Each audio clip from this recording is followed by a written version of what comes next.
தமிழீழ தாய் நிலத்தில் சிங்கள இராணுவம்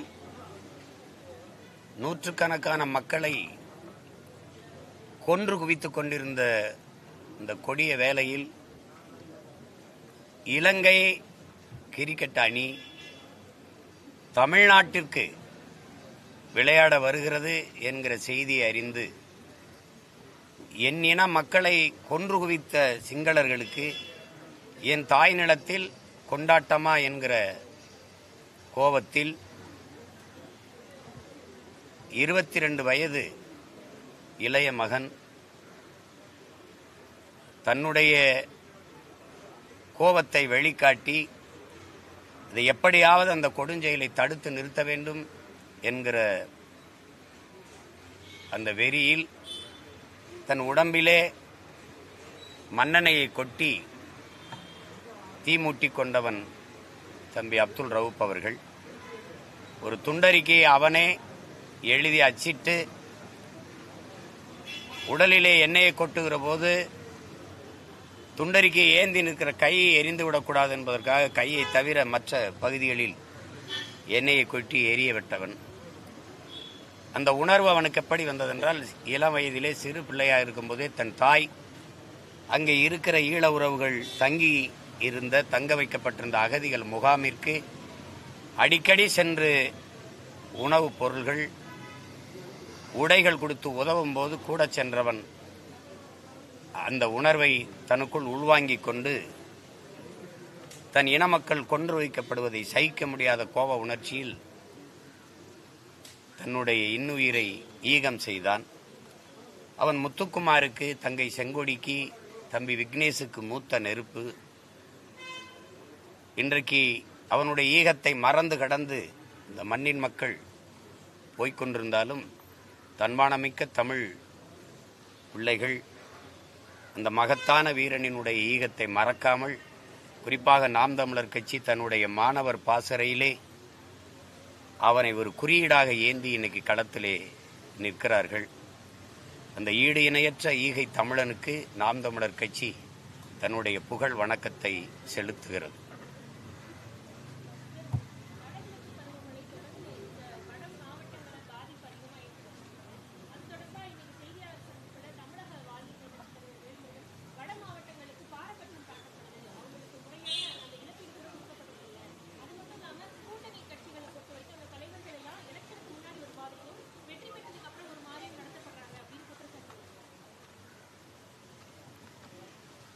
இல்லை, அந்த பகுதியிலிருந்து பாதிக்கப்பட்ட மக்களில் அவரும் ஒருவருங்கிறதுல அந்த குரல் எழுது, அதை நம்ம ஏற்கணும். இப்போ நான் வட மாவட்டம் தென் மாவட்டம்னு நம்ம பார்க்க முடியும். பொதுவாக தான் எல்லா இடங்கள்லையும் பாதிப்பு இருக்குது. பாதிப்புக்கு ஆளாகுகிற மக்களின் அருகிலே நின்று உதவுவதுங்கிறது ஆட்சியாளர்களுடைய அரிய கடமை. அதை அப்படி இவங்க செய்ய தவறுறாங்க. இதே தேர்தல் ரொம்ப நெருங்கி இருந்ததுன்னா அதுக்கான வேகத்தை அதிகமாக காட்டுவாங்க. திரும்ப திரும்ப நான் சொல்றது, இங்கே கட்சி அரசியல், தேர்தல் அரசியல் தான் இருக்குதே ஒழிய மக்கள் அரசியல் இல்லை. அதான் இந்த சிக்கலுக்கு காரணம். ரெண்டாவதா, ஆண்டுதோறும் நம்ம இந்த மாதிரி பேரிடரை அடிக்கடி இப்படி எதிர்கொண்டுகிட்டே இருக்கோம். அதுக்கு காரணம் ஒன்று புரிஞ்சுக்கணும். நாம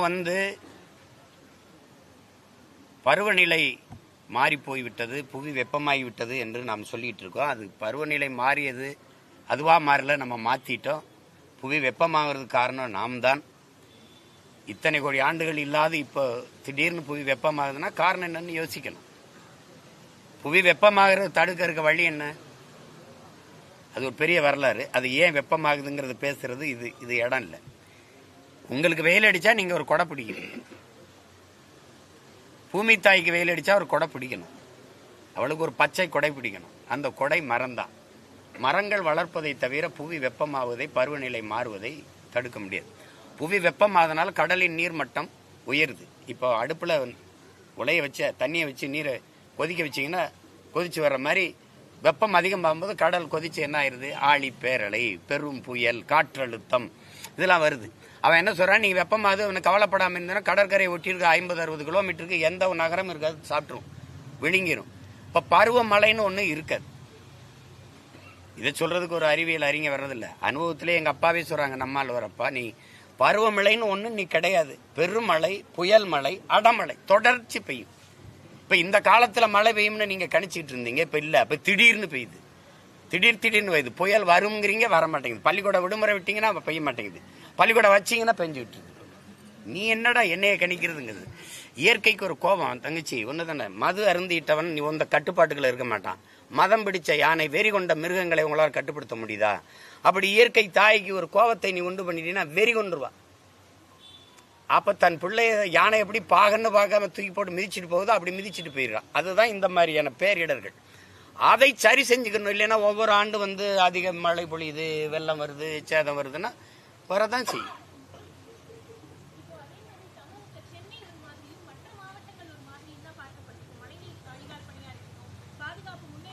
தங்கச்சி நீங்க தவறா சொல்றீங்க. சென்னையவே பாக்குறது இல்ல, அப்புறம் மற்ற மாவட்டத்தை என்ன பாத்துருமா? புறநகர் பிற நகர்ல பேச்சே கிடையாது. நீங்க வாரீங்களா மதுரைக்கு? மதுரையில இருந்து நேத்தா வந்திருக்கேன். வாரீங்களா? சாலையில போய் பாக்குறீங்களா? சாலை கிடையாது, சவக்குழிகள். ஒரு கேள்விதானே தங்கச்சி, 60 ஆண்டுகளா இந்த நிலத்தை மாறி மாறி ஆண்ட பெருமக்கள் யாரு? ஒன்னு திமுக, இன்னொன்னு அதிமுக. 2500 கோடி தான் தேவைங்கிறாங்க மழை நீர் வழிந்து வெளியேற, காவாய் வெட்டுவதற்கு. எத்தனை ஆயிரம் கோடிகள் இவங்க ஒதுக்கி இருக்காங்கன்னு நீங்க நினைக்கிறீங்க? இவங்க 4000 கோடி ஒதுக்குனாங்க. ஒரு 2000 கோடியில ஒரு தலைநகர்லயே ஒரு மழை நீர் அழகா வெளியேறி, நீங்க எத்தனை நாடுகளுக்கு நீங்க அந்நிய முதலீட கொண்டு வர பயணிக்கிறீங்க? சிங்கப்பூர், அமெரிக்கா, ஆஸ்திரேலியா, அரபு நாடுகள். அங்கெல்லாம் இந்த மழை நீரை, அங்கெல்லாம் மழை பொழியுறது இல்லையா? பெய்யுது. அந்த நீரை சாலையில் தேங்க விடாம, மக்கள் வாழ்வு இடங்களை தேங்க விடாம எப்படி கொண்டு போறாங்கிறத நீங்க பாக்குறீங்களா இல்லையா? சாலையில தானே பயணிக்கிறீங்க. அப்ப ஏன் அதெல்லாம் கவனிச்சு அதை செய்யறது இல்ல? எத்தனை ஆண்டுகளுக்கு இந்த கொடுமை? வெள்ளத்துல மேந்தானா, வீடு இடிஞ்சிருச்சா, ஒரு 5000 கொடுத்து விடு, ஒரு 6000 கொடுத்து விடு, ஒரு 2000 கொடுத்து விடு, 1000 கொடுத்து விடு. இதெல்லாம் ஒரு ஆட்சி முறை, இதெல்லாம் ஒரு அணுகுமுறை, இதெல்லாம் ஒரு தீர்வு முறையா? 2500 கோடிக்கு செஞ்சிடலான்ற அதிகாரிகளே சொல்றாங்க 2500 கோடி கொடுங்க. மக்களை பேரன்பு கொண்டு காதலிக்கணும். இதெல்லாம் ஒரு சாதாரண அடிப்படை கட்டமைப்பு. இது ஒரு அடிப்படை. இதை விட்டுட்டு நான் மழைநீர் கழிவுநீர் வழிந்து ஓட காவாவட்ட துப்புல நீ எதுக்கு மெட்ரோ போடுற? நான் கேட்டேன் உன்ட்ட மெட்ரோ. யோ, கீழே தண்ணி ஓட போடுறானா, நீர் ஓட காவாவட்டியானா, கார் ஓட, ட்ரெயின் ஓட போட்டுக்கிட்டு இருக்கேன்னா என்னது இது? என்னது சொல்லுங்க? மெட்ரோல பயணம் செய்யற மக்களின் விழுக்காடு எவ்வளவு இருக்கும் நீங்க சொல்லுங்க? எல்லார் வீட்லயும் கார் இருக்கு, அது போக அரசு போக்குவரத்து இருக்கு, அது போக தொடர் வண்டி, ஏற்கனவே ட்ரெயின் இருக்கு, அது போக தானி இருக்கு. இப்ப அதுவும் இல்லாம மோட்டர் பைக்கிலேயே ஆட்டோ மாதிரி போய் இறக்கி விடுறது எல்லாம் வந்துட்டு. இப்ப இந்த மெட்ரோல எத்தனை பேர் போறான்? இதுவரை 62,000 கோடி ஒதுக்கியிருக்கேங்கிறீங்க. 2500 கோடிக்கு இந்த தண்ணி ஓடி போய் ஒரு விடுப்பா அப்படின்னா இந்த மாதிரி ஆட்சி எங்க பாத்திருக்கீங்களா தங்கச்சி? மக்கள் குடியிருக்கிறதுக்கு ஏதாவது ஏரி குளங்களை ஆக்கிரமிப்பு நீ இடிக்கிற. நீ பள்ளிக்கரணை ஏரிய குப்பையை கொட்டி ஆக்கிரமிச்சிருக்கிய. உன்னை என்ன வச்சு இடிக்கலாம்? புல்டோசர் வச்சு இடிக்கலாமா? எந்த அறிஞன் செய்வான்? எந்த அறிவாளி செய்வான்? மூளைங்கிற உறுப்பு இருக்கிறவனா செய்வானா? பள்ளிக்கரணை ஏரிய குப்பையை கொட்டி போடுவானா? யாருமே கேள்வி கூடாதா உங்களை? எப்படி மக்கள் ஆக்கிரமிப்பு நீ இடிக்கிற? நீ ஆக்கிரமிக்கும் போது என்ன பண்ணிக்கிட்டு இருந்த? கோமாலப்படுத்திருந்தியா? என்ன பண்ண? அவனுக்கு பிளாட் போட்டு வித்தது யாரு? அவனுக்கு வீடு கட்ட அனுமதிச்சது யாரு? குடும்ப அட்டை கொடுத்தது யாரு? ஓட்டு உரிமை கொடுத்தது யாரு? மின் இணைப்பு கொடுத்தது யாரு? எரிவாயு இணைப்பு கொடுத்தது யாரு? இந்த சாலை போட்டு கொடுத்தது யாரு? இதெல்லாம் கொடுத்தது அரசு தானே. அப்ப திடீர்னு 60 ஆண்டு கழிச்சு ஆக்கிரமிப்புன்னு உனக்கு தெரியுதா? மழை இங்க இருந்து ஓடி போய் ஒரு இடத்துல தேங்கிறதுக்கு 10 ஏக்கர், 2 ஏக்கர், 3 ஏக்கர், 4 ஏக்கர், 5 ஏக்கர்ல நீர் தேக்கங்களை குட்டையா வெட்டி நீரை கொண்டு சேமிக்க முடியாதா? இதை செஞ்சிருக்க முடியாதா? நீங்க என்னோட வாங்க. இருந்த கோயில் குளங்களை இவங்க மீன் குட்டை மாதிரி, மீன் வளர்க்குற தொட்டி மாதிரி கட்டி வச்சிருக்காங்களா இல்லையா? இப்படி போங்க, இந்த பக்கத்துல இருக்குது அந்த கோயில் குளம் எப்படி இருந்தது? நீ என்ன பண்ணி வச்சிருக்க? நீ என்ன பண்ணி வச்சிருக்க? சுத்தி சிமெண்ட போட்டு தொட்டி வச்சிருக்க, நீச்சல் குளம் மாதிரி. ஒரு நீர் மேலாண்மைங்கிறது நீ புதுசாக கண்டுபிடிக்க வேண்டியதில்லை. பரம்பரையா பல ஆயிரம் ஆண்டுகளா என் முன்னோர்கள் செஞ்சு வச்சதை நீங்க கடைப்பிடி. சென்னை ஒரு நீர் தேக்கம், சென்னையே ஒரு ஏரி நகர். வேளச்சேரி, செம்மஞ்சேரி, கண்ணகி நகர், கல்லுக்குட்டை, பழவந்தாங்கல், பீக்கங்கரணை, பள்ளிக்கரணை, கரணை என்றாலும், ஏந்தல் என்றாலும், தாங்கல் என்றாலும், சேரி என்றாலும் அது ஏரியத்தான் சேரிங்கிற நீ. வெள்ளத்து ஏரிய வெள்ளச்சேரின்ற நீ. இதெல்லாம் நீர் தேக்கம். நீரின்றி அமையாது உலகன்னு சொன்னவனுக்கு நீ வள்ளுவர் கோட்டம்னு ஒன்று கட்டி வச்சிருக்க. எங்க ஏரியை தூத்துட்டு, ஏரியாவுக்கு பேர் என்ன? லேக் ஏரியா. இங்க ஏரி இருந்தது எங்கன்னு கேட்டா அங்கிட்டு போறியாங்கிற நீ.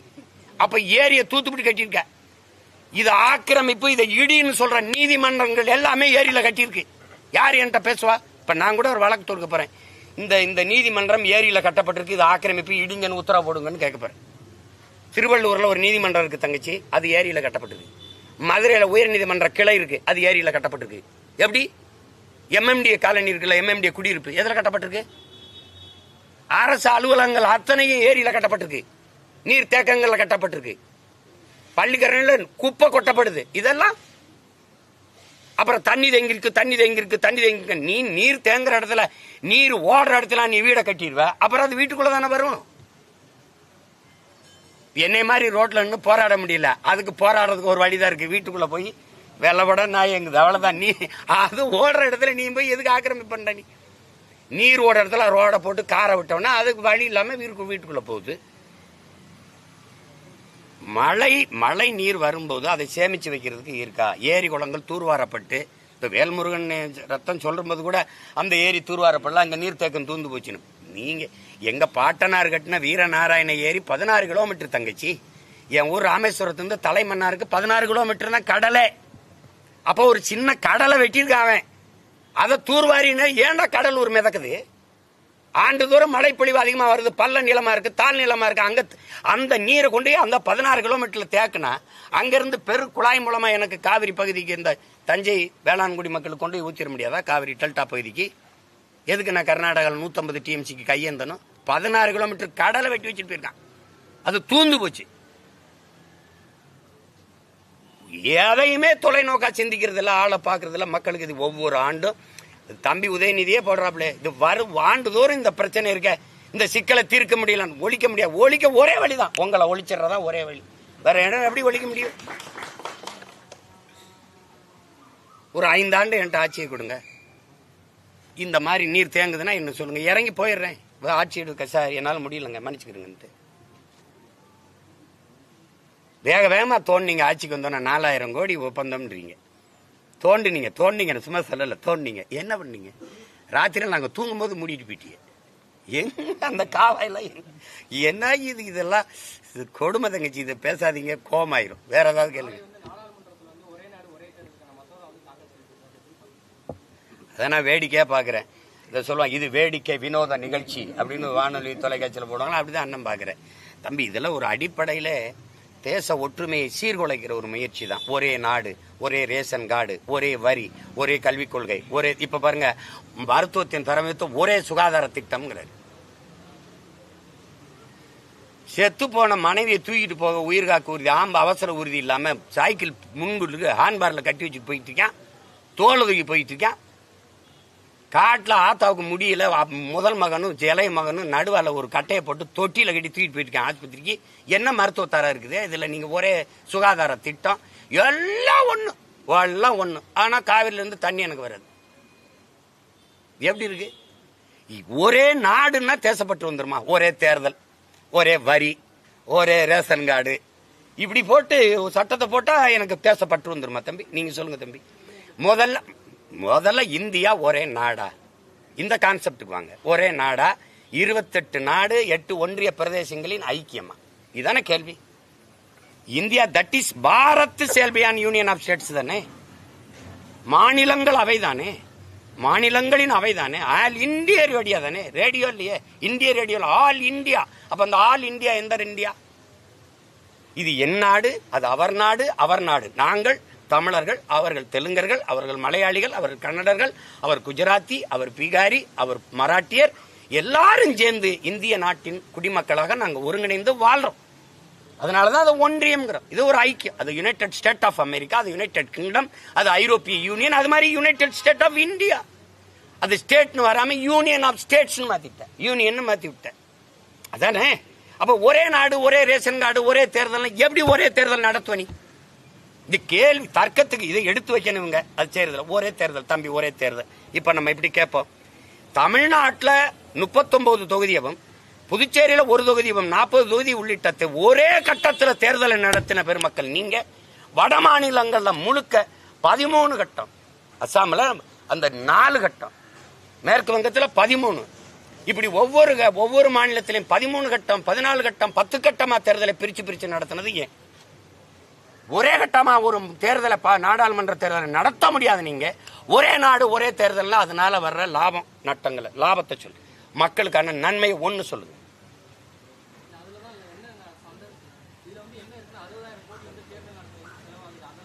நீ என்ன அமைப்பு வச்சிருக்க? நீ 60,000 கோடி நீ 2 தொகுதியில் எதுக்கு போட்டிடுற? 2 தொகுதியில் எதுக்கு போட்டிடுற? நீ ஒன்னு மக்களை நம்மளையா, ஒன்னே நம்மளையா? தண்ட செலவு தானே. நீ அப்புறம் வந்து ஒரு தொகுதி, நீ ஒரு பதவியில் இருக்கும்போது இன்னொரு பதவிக்கு எதுக்கு போட்டிடுற? எம்எல்ஏவா இருக்கும்போது எம்பி எதுக்கு போற? அதெல்லாம் எப்படி? இப்ப ஈரோடுல இடைத்தேர்தல் வருமா வராதா? வரும். இப்ப என்ன பண்ணணும்? அமைப்பு மாற்றம், அடிப்படை அமைப்பு மாற்றம்னா இந்த சிஸ்டர் ராங்கா இருக்கு, சேஞ்ச் பண்ணணும்னு சொல்றாங்கல்ல, அது என்னது? இப்ப ஐயா ஈவி.கே. இளங்கோவன் முதல் இடத்துல வந்தாரா? 1,30,000 வாக்குனே வச்சுக்கிறோம், தோராயம் வச்சுக்கிறோம். 2வது வாக்கு வாங்கினவன் ஒருத்தர் வந்திருக்காருல்ல, அவர் 1,00,000 வாக்கு வாங்கியிருக்காரா? 1,00,000 பேர் அவர் மேல நம்பிக்கை போட்டு வாக்கு செலுத்திருக்காங்கல்ல. இப்ப இல்லைன்னா என்ன பண்ணும்? 2வதா வந்த இவரை இடைக்காலத்தில் இருக்கிற ஓராண்டு அல்லது 2 ஆண்டு சட்டமன்ற உறுப்பினர் இருந்து மக்கள் பணி செய்வார். அவ்வளவுதானே. செலவு மிச்சம், நேரம் மிச்சம், வலுக்கட்டாயம் ஒரு தேர்தல் திணிப்பு இல்ல. அப்படித்தானே மாத்திக்கணும். நீங்க இதுல எல்லாம் செலவு எப்படி செலவாகும்? இந்த தேர்தலுக்குன்னு ஒதுக்குற நிதியை தானே செலவு பண்ணுவீங்க. அது போக தனியா செலவு பண்றீங்களா? எப்படி? இப்படி கேட்போம். இப்ப ஐயா மோடி வந்து அவருடைய ஆட்சி, ஐயா சந்திரபாபு நாயுடு, நிதிஷ்குமார் 2 பேர் தயவுல தானே இருக்குது. ஒருத்தர் விலகிட்டாரு, ஆட்சி கலையுமா கலையாதா? கலைஞ்சிரும். இப்ப பாராளுமன்றத்துக்கு மட்டுமா? மொத்த நாட்டையும், மாநிலங்கள் எல்லா ஆட்சியும் கலைச்சிட்டு மறுபடியும் மொத்தமா தேர்தல கேட்கறதுக்கு பதில் சொல்லுங்க. இப்போ எங்க ஐயா இறந்துட்டாங்க, ஈவி.கே. அந்த தொகுதிக்கு மட்டும் தேர்தலா, மொத்தமா கலைச்சிட்டு மொத்தமா தேர்தலா? இது தேவையில்லை தம்பி, தேவையில்லை. அண்ணன் திருப்பதி சொல்ற வேலையே இல்லாத தையல்காரர் என்ன பண்ணுவாரு? சும்மா தானே இருக்கேன், யானைக்கு டவுசர் தப்பம்னு தப்பாரு அவரு. அந்த கதையா நீ உனக்கு எதை பத்தி கவலை இருக்கு? உனக்கு நீ எதை பத்தி கவலைப்பட்டிருக்க? நீ ராமர் கோயிலை கட்டிக்கிட்டு கொஞ்ச நாள் அழுத, கட்டி முடிச்சாச்சு. அதே முழுக்க கட்டல ஒழுகுது. இருந்ததாவது நல்லா இருந்தது, இப்ப ஒழுகுது. உள்ள இருக்க குருமார்கள்லாம் கத்துறாங்க, என்னையோ ஒழுகுதியான்னு. முழுக்க முடிக்கல, மேல செட்டை போட்டு அப்படி திறந்து விட்டு போயிட்டீங்க. இப்ப யாராவது உங்க மனசார்ந்த சொல்லி சொல்லுங்க, ஜெய் ஸ்ரீராம் கோஷம் போடுறாங்களா? ஏன்? மார்க்கெட் இல்ல. மார்க்கெட்ல அதை ஹீரோ வச்சு யார் நம்பி படம் எடுப்பா? இப்ப இல்ல, அவருக்கு இல்ல. கடவுளை உங்களுக்கு நீங்க கட்சி தலைவராக்கி பிள்ளையார பொதுச் செயலாளர் ஆக்கி வச்சிருந்தீங்க. நீங்க உங்க கட்சி ப்ராப்பர்ட்டி ஆக்கி வச்சிருந்தீங்க. இது மாதிரி கொடுமை உலகத்தில் இருக்கா தம்பி? பிஜேபிக்கு மட்டும்தான் ராமரா? பிஜேபிக்கு மட்டும்தான் பிள்ளையார், மத்தவனுக்கு இல்ல. அது பிஜேபி இருக்கணும் மட்டும்தான் ராமர் படைச்சு காத்தாரு, மத்தவெல்லாம் விட்டு போயிட்டாரா? இல்ல எப்படி? நீ ஏன் கைவிட்டாப்போ? அந்த இடத்துல அகிலேஷன் ஒருத்தன் வந்தான், ஒரு தாழ்த்தப்பட்ட ஒரு மகனை தூக்கி பொது தொகுதியில போட்டு ஒரே அடி அடிச்சு தோக்கடிச்சுட்டு போயிட்டான். அதுக்கப்புறம் ஜெய் ஸ்ரீராம் முடிஞ்சு போச்சு. ஏன்னா மார்க்கெட் இல்ல அவருக்கு. இப்ப ராமரை சொல்லி அந்த இடத்துல ஓட்டு வாங்க முடியல. அவர் கோயில் கட்டின இடத்துல எவ்வளவு வழி இருந்தா ராமர் அந்த இடத்துல தோக்கடிப்பாரு. டே, என்னை வச்சு என்னோட சேட்டம் வெறுத்துட்டாப்ல. வெறுத்து இதே வேலையா திரியலான்னு ஒழிச்சு. இப்ப ஜெய் ஸ்ரீராம் கிடையாது, இப்ப ஜெய் பூரி ஜெகநாத், ஜெய் ஜெகநாத். திடீர்னு இங்க வர்றது வேலை தூக்குறது, திடீர்னு அங்க வர்றது ஐயப்பனை தூக்குறது. இதுவா தம்பி? கோயிலை விட்டு வாங்க குடிசைக்கு. சாதி மதத்தை பேசி, சாமியை பத்தி பேசி, பூமியை பத்தி கவலைப்படாத இவ்வளவு பிரச்சனை. பருவநிலை மாற்றம், புவி வெப்பம், இதெல்லாம் எங்க இருந்து வருது? நீ கிளீன் இந்தியா கொண்டு வந்த, கிரீன் இந்தியா ஏன் கொண்டு வரல? நீங்க ஏன் கொண்டு வரல? கிளீன் இந்தியால எல்லாம் கிளீன் ஆயிடுச்சா தம்பி? பிரதமர் பேசுறாரு தம்பி, பிளாஸ்டிக் இல்லாத நாட்டை நம்ம உருவாக்கணும்னு. அதை நாங்க பேசலாம், நீங்க செய்யணும். செயல்படுத்தல இடத்துல இருக்கிற ஒருத்தரும் நம்மள மாதிரி பேச கூடாதுல்ல. இப்ப இவங்க எல்லாம் பேசுவாங்கல்ல, மத்திய அரசுங்களுக்கு நிதி தர மாட்டேங்குது, அதனால வாத்தியார்களுக்கு எல்லாம் சம்பளம் கொடுக்கல. இந்த புலம்புற வேலை அதிகாரத்தில் இல்லாத நாங்க செய்யறது, போராடி பெற்று தர வேண்டிய வேலை செய்யறது அதிகாரத்திற்கு நீங்க செய்யறது. 40 நாடாளுமன்ற உறுப்பினரை வச்சுக்கிட்டு எங்களை இதுல இந்த ஸ்ரீ பிஎம் திட்டத்துல பள்ளி திட்டத்துல கையெழுத்து போட சொல்லுது, இல்லைன்னா காசு தர மாட்டேங்குது எங்க கிட்ட சொல்லக்கூடாது. அங்க சண்டை போட்டு வாங்கணும். அந்த மாதிரி இந்த ஒரு நாடு ஒரு தேர்தலாம் தேவையற்ற வேலை தம்பி. அதனால என்ன, 60,000 கோடி மிச்சம். அவ்வளவு நேர்மையான ஆட்சியாளர்களா நீங்க? அவ்வளவு சிக்கனமா செலவு பண்ணி கொண்டு போறீங்களா நீங்க? சொல்லுங்க. ஒரு கேள்விதானே. சரக்கு மற்றும் சேவை வரியால் ஒரு ஆண்டுக்கு எவ்வளவு வருவாய் பெருக்கம் வருது? நிதிநிலை அறிக்கையில காட்டுங்க. நாடெங்கிலும் பெறப்பட்ட சரக்கு மற்றும் சேவை வரி, ஜிஎஸ்டி வரியால இவ்வளவு வருவாய் பெருக்கம் வருதா நாட்டுக்கு? இந்த வரி வருவாய் மக்களுக்கு இவ்வளவு நலத்திட்டங்களா பிரிச்சு கையளிக்கப்படுது அப்படின்னு ஒண்ணு காட்டுங்க. இந்தியாவிலே அதிக வரி கட்டுறவன் மகாராஷ்டிரா, 2வது நான். எனக்கு பேரிடர் காலங்களில் கூட நான் பிச்சை எடுக்க கொண்டிருக்கேன். எங்க முதல்வர் கடிதமா எழுதுறாரு, இதுக்கு ஒரு நிவாரணம் கொடுங்க, 1000 கோடி கொடுங்க, உடனடியாக 2000 கோடி கொடுங்க. என் காசை உனக்கு கொடுத்துட்டு அப்புறம் திருப்பி நாங்க ஏந்தி பிச்சை எடுக்கணும். என் வரியை எடுத்து வச்சுக்கிடுவாரு இவரு. அப்புறம் நான் கேட்டா கொடுப்பாரு. இது என்ன கவர்மெண்டா கந்து வெட்டியா? என் வரியை நீ வச்சுக்கிட்டு நான் கேட்கும்போது கொடுப்பேன் அப்படின்னா எதுக்கு? நீ உனக்கு வேலை இல்லாத வேலையா? எப்படி இருக்கு? என் வரி என்கிட்ட இருக்கட்டுமே, எனக்கு வேண்டிய நிர்வாகத்தை நானே செஞ்சுக்கிறேனே. சாக போற நிலைமையில கூட நீ எனக்கு உரிய தொகையை கொடுத்து என்னை காப்பாற்ற வர மாட்டேங்கிற. ஆனா தேர்தல் வந்தா 13 முறை வர்றாரு பிரதமர், இப்ப ஏன் ஒரு முறை கூட வரல? இதே குஜராத்தா இருக்கட்டும், இதே பீகாரா இருக்கட்டும், சொல்லுங்க, இதே மகாராஷ்டிராவா இருக்கட்டும், ராஜஸ்தானா இருக்கட்டும், எத்தனை முறை போயிருப்பாரு? எங்களுக்கு நாட்டு பற்று எப்படி வரும் சொல்லு. என் மீனவனை தினந்தோறும் சிங்களம் சிறைப்படுத்துறான், அங்கேயும் கடற்படை ராணுவம் நிக்குது. குஜராத் மீனவன் ஒருத்தனை வந்து பாகிஸ்தான் ராணுவம் பிடிச்சிட்டு போயிருச்சு, கடற்படை ராணுவம் விரட்டி போய் அந்த கடற்படை திரட்டி அவனை மீட்டிட்டு வருது. கடல்ல நீங்க காட்சி இருக்கு பாக்குறீங்க. இப்போ ஒரு மீனவனுக்கு நீ அவ்வளவு வேலை செய்ய 850 மீனவனை சுட்டே கொண்டிருக்கான். இதுவரை எத்தனை பேர் உள்ள சிறைக்குள்ள இருக்கான், தினம் கைது பண்றானு. ஒருத்தனையாவது நீ தடுத்து பிடிச்சு உன் கடற்படை ராணுவம் கைது மீட்டிட்டு வந்திருந்ததுன்னா ஏன் நாடுறா அப்படின்னு பற்று எனக்கு இருக்கு. எப்படி தம்பி இது? நீ நடத்து, ஒரு நாடு ஒரு தேர்தலை நடத்துங்க, நடத்தி காட்டுங்க பாப்போம். இதெல்லாம் தெண்ட செலவு தேவையில்லாத குழப்பம். வேற ஏதாவது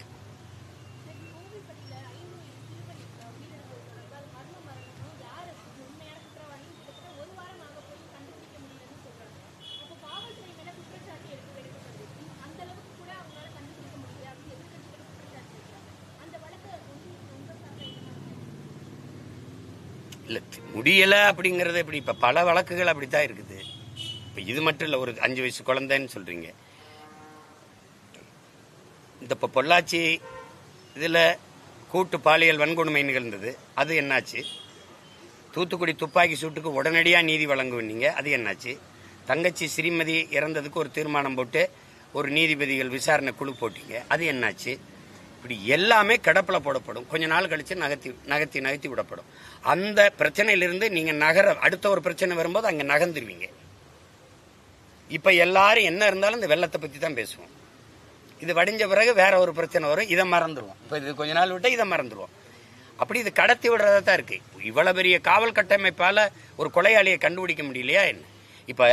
இப்ப நீங்க பல்லடத்துல ஒரு குடும்பத்துல உறங்கும் போது 3 பேர் அப்பா மகன் அம்மாவை கொண்டு விட்டான், அவனை கண்டுபிடிக்க முடியலையா என்ன? சொல்லுங்க, கண்டுபிடிக்க முடியல. அந்த நாடையே கண்காணிப்பு கருவியால நிறைக்க ஒரு 500 கோடி தான் மொத்தமாகும், செய்ய முடியாதா? அதெல்லாம் கண்டுபிடிக்கிறதுனா கண்டுபிடிக்கலாம், அது தேவையில்லைன்னா உள்ள வேங்கை வயல்ல மேலத்தை கரைச்சவன் யாருன்னு சொல்லிட்டு போ. இவ்வளவு கண்டுபிடிக்க முடியாத, 2 ஆண்டுகளை தேடி கண்டுபிடிக்க முடியாத தங்கச்சி. ஒரு சிற்றூர் மொத்தம் எத்தனை வீடு இருக்கும்? ஒரு கிராமம்னா 300-400 வீடு இருக்கும், சுற்றி இருக்கிற கிராமம்னா 300-400 வீடு. இதுக்கெல்லாம் விசாரிச்சு எவன்னு கண்டுபிடிக்க முடியாதா? தெரியும், அது தேவையில்லை. அதை கண்டுபிடிச்சா இந்த சாதிக்காரன் தான் ஊத்துனான்னா இந்த சாதிக்காரன் ஓட்டு எனக்கு விழாது. விளங்குதல உங்களுக்கு? அதுதான் பிரச்சனை இங்க. அதுதான் சொல்றது, இது வாக்கரசியல் தான், மக்கள் அரசியல் கிடையாது. அதை பத்தி பேசி பயன் இல்லை.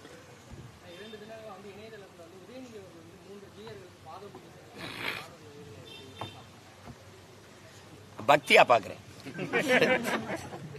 அவர் தானே தம்பி சனாதனத்தை எதிர்த்து வீழ்த்த போறவரு. அவது புதுசு கிடையாது. ஐயா உட்கார்ந்து இருக்கும்போது, ஐயா கருணாநிதியா உட்கார்ந்து இருக்கும்போது, அவங்க குடும்பம் எல்லாம் நிற்கும் போது மொத்தமாவே ஐயர்கள்லாம் உட்கார்ந்து மந்திரம் சொன்னது, சமஸ்கிருத மந்திரம் சொன்னது இருக்கு. ஐயா ஸ்டாலின் அவர்களும் அம்மா துர்கா அவர்களும் நிற்கும் போது இவர்கள்லாம் சுத்தி மந்திரம் சொன்ன காணொலிகளே இருக்கு. அது அம்மாவே அவங்க பூஜையில தினம் சமஸ்கிருதத்துல மந்திரம் சொல்லுவோம்னு இருக்கு. எங்களுக்கு மந்திரம் தேவாரம், திருவாசகம், திருப்புகளை தாண்டி உங்களுக்கு தெரியும். உங்களுக்கு 12 திருமறைகளை தாண்டி எங்களுக்கு ஓதுறதுக்கு மந்திரம் வேணுமா? இல்லை, அதெல்லாம் ஒன்றும் இல்லை. சொல்றதா வெளியில அப்படி சொல்லிக்கிறதா, அப்புறம் உள்ள அப்படி செஞ்சுக்கிறதா. நீங்க இந்த தேதியில இந்த நேரத்துல பதவி ஏற்கணும்னு பதவி ஏற்கிறவங்க கிட்ட போயிட்டு இதையெல்லாம் நீங்க பேசிட்டு இருந்தீங்கன்னா எப்படி? அவர் காலை கழுவி நீங்க தண்ணீரை தலையில தெளிச்சா தான் பதவி நீடிக்கும்னா குடங்குடமா கூட தண்ணியை தெளிச்சுக்கிட்டு இருப்பாங்க.